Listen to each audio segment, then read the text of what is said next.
Good morning friends, welcome back to my blog. तो सुबह हो चुकी है और आज मैं जल्दी उठ गई क्योंकि आज एकादशी है। तो आज मेरा फास्ट है और मुझे पूजा भी करनी है।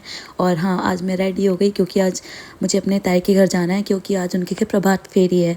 तो आज मैंने येलो कलर का सूट पाया था क्योंकि आज एकादशी और एकादशी के दिन येलो ड्रेस पहननी चाहिए। फिर मैंने रेडी होकर पूजा करी, शिवलिंग पे जल चढ़ाया।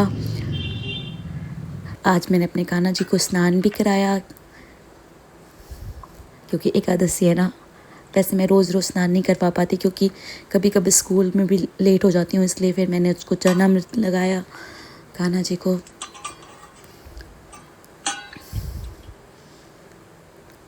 एकादशी वाले दिन तो मैं पूजा अच्छे से ही कर लेती हूँ क्योंकि टाइम मिल जाता है ना, इसलिए बाकी दिन टाइम नहीं मिल पाता। फिर मैंने उनको भी आज येलो कलर की ड्रेस पहनाई क्योंकि पीला कलर उनका फेवरेट होता है। फिर मैंने घर में पूजा की। आज मैंने सारा सुबह सुबह सबसे पहले उठ के पूजा ही की थी, नहा के थोड़ा झाड़ू लगा के। फिर मैंने तुलसी जी के सामने दिया जलाया क्योंकि आज तुलसी विवाह भी है ना, जो मैं शाम को करूँगी। तो फाइनली मैं रेडी हो गई और मुझे ताई के घर जाना है। बस मैं जाती हूँ क्योंकि मैं थोड़ा सा लेट हो चुकी हूँ, ताई डांटेगी मुझे इसलिए। तो सबसे पहले हमने यह प्रभात फेरी में कान्हा जी के दर्शन करे। फिर उसके बाद हम ताई के घर के अंदर चले गए क्योंकि वहाँ पे भजन पहले से स्टार्ट हो चुके थे। फिर हमारे एक भाभी है, देखो कितना अच्छा भजन गाते हैं वो, बहुत अच्छा भजन गाते हैं। आज बहुत ज़्यादा भीड़ हुई थी। ये सुबह सुबह का काम है ना, इसीलिए प्रभात फेरी हमेशा सुबह ही निकलती है। अभी कार्तिक का महीना चल रहा है ना, 5 तारीख तक सबके घर किसी न किसी के घर प्रभात फेरी निकलेगी। वो सुबह सुबह जाऊंगी मैं भी।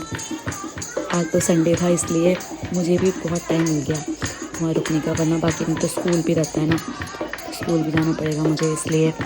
वैसे तो कल भी है प्रभात फेरी, कल हमारी दूसरी चाची के घर पे है।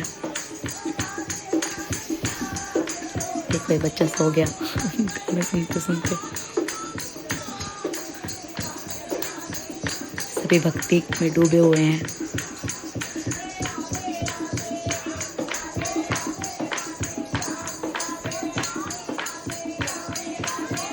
आप लोग भी तब तक भजन सुनिए।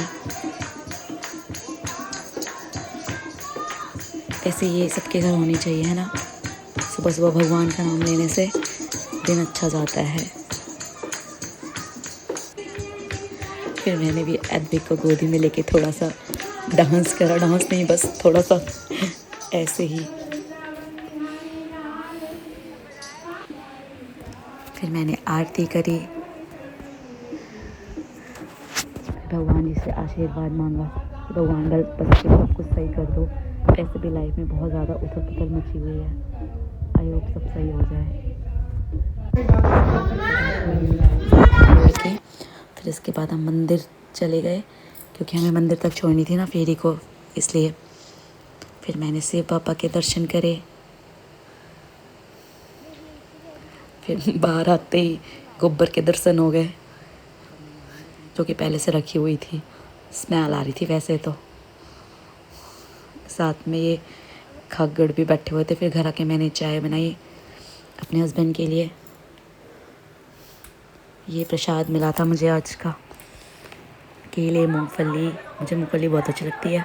फिर मैंने चाय पी क्योंकि आज मेरा फास्ट था तो मुझे कुछ खाना नहीं था, इसलिए मैंने चाय पी। फिर मैंने अपने हस्बैंड के लिए नाश्ता बनाया क्योंकि उनका फास्ट नहीं था, मेरा था। फिर मैंने दिन में अपने हाथ पे मेहंदी लगाई क्योंकि आज तुलसी पूजा है ना, इसीलिए तुलसी विवाह है आज हम। फिर ना के बाद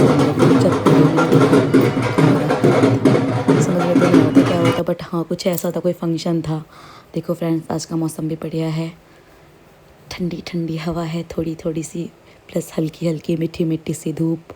फिर मुझे याद आया मुझे कुछ सामान लाना है, फिर मैं सामान लेके आई आज शाम की पूजा के लिए।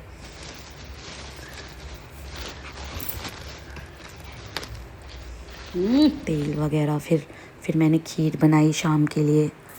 आज मैंने शाम की खीर बनाई क्योंकि तुलसी माता का भी व्रत होता है ना, इसलिए। और ये व्रत वाली आलू की सब्ज़ी बनाई और पूड़ी बनाई भोग के लिए।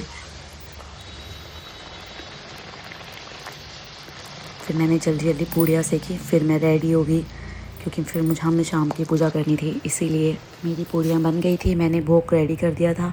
फिर मुझे रंगोली बनानी थी। रंगोली में मुझे चौक बनाना था, इसको चौकड़ी कहते हैं वैसे तो। फिर मैंने स्वस्तिक बनाया रंगोली कंप्लीट होने के बाद, क्योंकि तुलसी माता को इसी के बीच में रखा जाता है। वैसे मुझे तो ये अच्छे से बनाना आता है क्योंकि मैंने बचपन से ही बनाया है। आप भी कमेंट करके ज़रूर बताना कि ये किसको किसको आता है, और हाँ ये भी आप लोग इसको बोलते क्या हो। फिर मैंने और मेरे हस्बैंड ने पूजा करी, तुलसी विवाह करा, तुलसी की पूजा की। हम दोनों ने फिर भगवान जी का आशीर्वाद लिया। देखो मैंने तुलसी माता को कितना प्यारा सजाया था ना, उनकी चुन्नी उड़ाई थी, उनको श्रृंगार चढ़ाया था। हमारी तुलसी माता थोड़ी सी भी छोटी थी ना, इसीलिए साथ में अपने लड्डू गोपाल को भी रखा था, क्योंकि हमारे पास शालिग्राम जी नहीं थे, इसीलिए।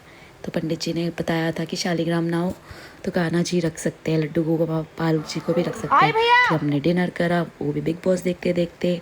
तो ठीक है फ्रेंड्स, अब हम मिलते हैं नेक्स्ट ब्लॉग में। अभी के लिए आप सभी को गुड नाइट, क्योंकि मैं बहुत ज़्यादा थक चुकी हूँ और मैं सो रही हूँ। Good night, bye bye.